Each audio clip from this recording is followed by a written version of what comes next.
Hello everyone. इस video में हम लोग बात करने वाले हैं बैक्टीरियल सेल एनवेलप के बारे में। सबसे पहला स्ट्रक्चर इसमें आता है कैप्सूल, उसके बाद slime layer, outer membrane, periplasmic space, cell wall, cytoplasmic membrane. ये कुछ स्ट्रक्चर हैं जिनके बारे में हम बात करेंगे जो हमारे बैक्टीरियल सेल एनवेलप में पाए जाते हैं। तो सबसे पहले हम बात करते हैं कैप्सूल के बारे में। कैप्सूल एक डिस्क्रीट लेयर होता है जो कि बना हुआ होता है पॉलीसेकेराइड से। कभी कभी ये प्रोटीन से भी बना हुआ होता है, जैसे F1 प्रोटीन हो गया, जैसे बैसिलस एंथ्रेक्स में F1 प्रोटीन पाया जाता है, तो कभी कभी ये प्रोटीन से भी बना हुआ होता है। इसका जो फंक्शन होता है वो होता है प्रोटेक्ट अगेंस्ट फेगोसाइटोसिस। फेगोसाइटोसिस से प्रिवेंट करता है हमारा कैप्सूल। उसके बाद आता है स्लाइम लेयर। स्लाइम लेयर क्या होता है? बेसिकली लूज नेटवर्क होता है पॉलीसेकेराइड का। इसका फंक्शन क्या होता है? मीडिएट एडेरेंस टू द सरफेस, मतलब बैक्टीरिया को अगर किसी सेल सरफेस से अटैच होना है तो उसमें हेल्प करेगा। और इसका एक इंपॉर्टेंट फंक्शन और होता है, play role in the biofilm formation. जैसे कि एग्जाम्पल के तौर पर यहाँ पे लिखा हुआ है इनवेलिंग कैथेटर्स। बायोफिल्म फॉर्मेशन से क्या फायदा बैक्टीरिया को? बायोफिल्म फॉर्मेशन से बेसिकली बैक्टीरिया जो एंटीबायोटिक रेजिस्टेंस हो जाता है, एंटीफेगोसाइटिक हो जाता है और हेल्प इन एडेरेंस। जो बायोफिल्म है वो एडेरेंस में भी काम हेल्प करती है बैक्टीरिया को। तो ये तीन बेसिकली इंपॉर्टेंट चीजें जो बायोफिल्म फॉर्मेशन से बैक्टीरिया के अंदर पाई जाती हैं। अब इसके बाद हम देखते हैं कैप्सूल और स्लाइम लेयर में क्या डिफरेंस होता है। तो कैप्सूल जो होता है वो रिजिड स्ट्रक्चर होता है और ये स्लाइम लेयर जो होता है वो लूज होता है। रिजिड होने की वजह से जो कैप्सूल्स होते हैं उसकी जो बाउंड्री होती है वो लिमिटेड होती है, मतलब डिमार्केटेड बाउंड्रीज पाई जाती हैं। Slime layer basically loose structure network होता है, तो इसकी बाउंड्रीज जो होती हैं अनडिमार्केटेड होती हैं, मतलब इसमें बाउंड्री जो है लिमिटेड नहीं होती, इर्रेगुलर शेप में पाया जाता है। और इसमें एक खासियत और है कि कभी भी कैप्सूल और स्लाइम लेयर दोनों एक साथ नहीं पाए जाते हैं। या तो कैप्सूल होगा या तो स्लाइम लेयर होंगे, कभी दोनों एक साथ नहीं पाए जाते। लेकिन एक एक्सेप्शन है इसमें। एक बैक्टीरिया होता है स्ट्रेप्टोकोकस सेल्वेरिस। ये एक ऐसा बैक्टीरिया है जिसमें स्लाइम लेयर और कैप्सूल दोनों एक साथ पाए जाते हैं। ये एक्सेप्शन में आता है बेसिकली। इसमें एक चीज़ और आता है, डेमोस्ट्रेशन ऑफ कैप्सूल कैसे करते हैं बेसिकली। तो डेमोस्ट्रेशन ऑफ कैप्सूल करने के लिए दो तरीके होते हैं, एक मैकफेडन रिएक्शन और एक होता है कॉलिंग रिएक्शन। मैकफेडन रिएक्शन क्या होता है? मैकफेडन रिएक्शन होता है जैसे हमने कोई बैक्टीरिया ले लिया, उसमें हमने पॉलीक्रोम मिथाइल स्टेन डाला, तो पॉलीक्रोम मिथाइल स्टेन डालने से ही उस बैक्टीरिया का जो कैप्सूल होगा वो पर्पल कलर में चेंज हो जाएगा। इससे हमें पता चल जाएगा कि हाँ कैप्सूल इसमें प्रेजेंट है। उसके बाद कॉलिंग रिएक्शन क्या होता है? कॉलिंग रिएक्शन बेसिकली एंटीजन और एंटीबॉडी का रिएक्शन होता है। एंटीजन एंटीबॉडी का रिएक्शन होता है जिससे कैप्सूल में स्वेलिंग आ जाती है, स्वेलिंग ऑफ कैप्सूल हो जाता है यहाँ पे। तो ये होता है बेसिकली, इससे बेसिकली हमें पता चल जाता है कि हाँ यहाँ पे कैप्सूल प्रेजेंट है। इसी को बेसिकली हम कहते हैं डेमोस्ट्रेशन ऑफ कैप्सूल। अब इसके बाद हम बात करते हैं आउटर मेम्ब्रेन की। आउटर मेम्ब्रेन बेसिकली हमारा खाली ग्राम नेगेटिव बैक्टीरिया में पाया जाता है, ग्राम पॉजिटिव में कोई आउटर मेम्ब्रेन नहीं पाया जाता है। इसमें भी बेसिकली दो लीफलेट होते हैं, एक आउटर लीफलेट और एक इनर लीफलेट। आउटर लीफलेट में बेसिकली क्या क्या चीजें होती हैं? इंडोटॉक्सिन्स होते हैं और पोरिन्स होते हैं। और इनर लीफलेट में क्या होता है? इनर लीफलेट में खाली फॉस्फोलिपिड पाया जाता है। तो ये हो गया बेसिकली आउटर मेम्ब्रेन। दो लीफलेट होते हैं, एक आउटर लीफलेट और एक इनर लीफलेट। यहां पे देखते हैं हम आउटर मेम्ब्रेन में दो लीफलेट होते हैं, एक आउटर लीफलेट एक इनर लीफलेट। आउटर लीफलेट क्या कंटेन करता है? ये इंडोटॉक्सिन कंटेन करता है, जो कि किससे बना हुआ होता है? लाइपोपॉलीसेकेराइड एंड लाइपोओलिगोसेकेराइड से बना हुआ होता है। इंबेडेड प्रोटीन्स होती हैं इसमें, जैसे कि porins and outer membrane proteins हो गए। इनर लीफलेट में क्या पाया जाता है? इनर लीफलेट में फॉस्फोलिपिड पाया जाता है खाली। इसका फंक्शन क्या होता है? ये खाली ग्राम नेगेटिव बैक्टीरिया में पाया जाता है। ये हमने भी देख लिया है कि ये खाली ग्राम आउटर मेम्ब्रेन खाली ग्राम नेगेटिव बैक्टीरिया में पाया जाता है। और एंडोटॉक्सिन, ये जो एंडोटॉक्सिन है, एंडोटॉक्सिन किससे बना हुआ होता है? एंडोटॉक्सिन बना हुआ होता है बेसिकली लाइपोपॉलीसेकेराइड से। लाइपोपॉलीसेकेराइड का ही कंपोनेंट होता है lipid A. Lipid A basically induce करता है क्या? Tumour necrotizing factor and interleukin 1।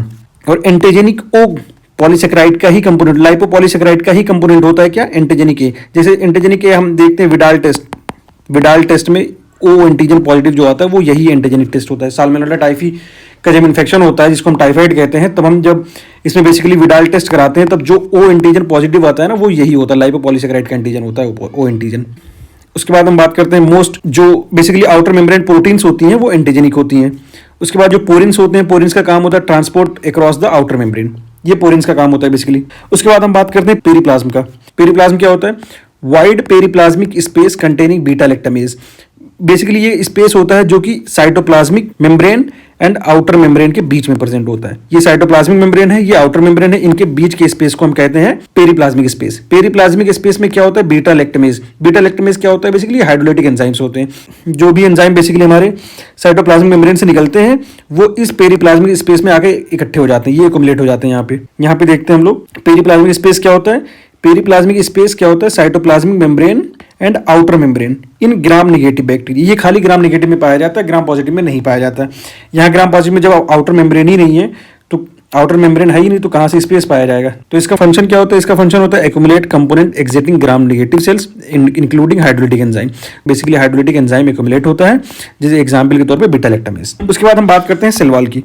Cell wall basically अगर ग्राम पॉजिटिव बैक्टीरिया की बात करें तो सेल वॉल किससे बना हुआ होगा, सेल वॉल बना होगा पेप्टाइडोग्लाइकेन से, लाइपोप्रोटीन से और टिकोइक एसिड से। ये तीन कंपोनेंट बैक्टीरियल सेल वॉल में पाए जाएंगे अगर बैक्टीरिया ग्राम पॉजिटिव है तो। ग्राम नेगेटिव है तो क्या क्या पाया जाएगा, ग्राम नेगेटिव है तो लाइपोपॉलीसेकेराइड पाया जाएगा, लाइपोपॉलीसेकेराइड, लाइपोप्रोटीन हो गया and peptidoglycan. Teichoic acid gram negative में नहीं पाया जाता, टिकोइक एसिड खाली स्पेसिफिक फीचर है किसका, ग्राम पॉजिटिव बैक्टीरिया का। यहाँ पे क्या लिखा हुआ है कि cell wall peptidoglycan is a sugar backbone with peptide side chain cross link by transpeptidase. क्या मतलब हुआ इसका, शुगर चेन क्या होता है यहाँ पे, शुगर चेन में बेसिकली कंपोनेंट आते हैं नैम और नैग। इसका फुल फॉर्म क्या होता है, एन एसिटाइल ग्लूकोजामाइन, और इसका फुल फॉर्म होता है एन एसिटाइल म्यूरेमिक एसिड। अब ये है बेसिकली शुगर बैकबोन, यहाँ पे ये है नैम और नैग के कंपोनेंट। ये नैम और नैग के कंपोनेंट बेसिकली ये पेप्टाइड हैं, इस पेप्टाइड से कनेक्ट होते हैं किसके जरिए, ये क्रॉस लिंक बनता है एक एंजाइम के जरिए जिसका नाम होता है ट्रांसपेप्टाइडेज। ये ट्रांसपेप्टाइडेज एंजाइम जो है क्रॉस लिंक बनाता है किसके किसके बीच में, पेप्टाइडोग्लाइकेन के बीच में और पेप्टाइड के बीच में। इनका फंक्शन क्या होता है, इनका बेसिकली ये नेट लाइक स्ट्रक्चर्स होते हैं जो कि rigid support protect against osmotic pressure damage. Cell wall को प्रोटेक्ट करते हैं कि वो ऑस्मोटिक प्रेशर से डैमेज ना हो जाए। अब उसके बाद हम बात करते हैं साइटोप्लाज्मिक मेम्ब्रेन के बारे में। साइटोप्लाज्मिक मेम्ब्रेन फॉस्फोलिपिड बाइलेयर स्ट्रैक होता है, इसमें इम्बेडेड कुछ प्रोटीन्स होती हैं जैसे पेनिसिलिन बाइंडिंग प्रोटीन हो गया एंड कुछ एंजाइम्स होते हैं इसमें। Lipoteichoic acid gram positive only extended from the membrane to the exterior, मतलब ये लाइपोटिकोइक एसिड कहाँ से आ रहा है, ये साइटोप्लाज्मिक मेम्ब्रेन से होते हुए ये ऊपर की तरफ जा रहा है एक्सटेंडेड आउटर साइड, ये लाइपोटिकोइक एसिड। ये खाली जो है ग्राम पॉजिटिव बैक्टीरिया में पाया जाता है, ग्राम नेगेटिव बैक्टीरिया में लाइपोटिकोइक एसिड नहीं पाया जाता है। इसका फंक्शन क्या होता है, फंक्शन होता है site of oxidation and transport enzyme penicillin binding protein involve in the cell wall synthesis. ये जो प्रोटीन होता है पेनिसिलिन बाइंडिंग प्रोटीन, ये सेल वॉल सिंथेसिस में काम करता है। उसके बाद लाइपोटिकोइक एसिड का क्या काम होता है, लाइपोटिकोइक एसिड का काम होता है इंड्यूस करता है TNF alpha, tumour necrosis factor alpha and interleukin 1 को।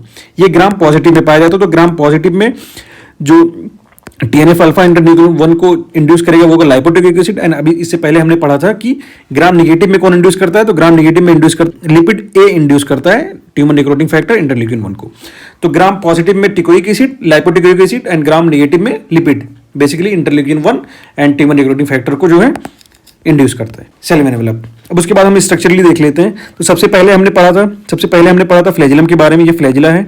उसके बाद पाइलस के बारे में, उसके बाद हमने कैप्सूल के बारे में पढ़ा, उसके बाद हमने स्लाइम लेयर के बारे में पढ़ा, या तो कैप्सूल होगा या तो स्लाइम लेयर होगा। उसके बाद फिर हमने पेरिप्लाज्मिक स्पेस के बारे में पढ़ा, उसके बाद फिर सेल वॉल के बारे में पढ़ा, उसके बाद फिर हमने साइटोप्लाज्मिक मेम्ब्रेन के बारे में पढ़ा।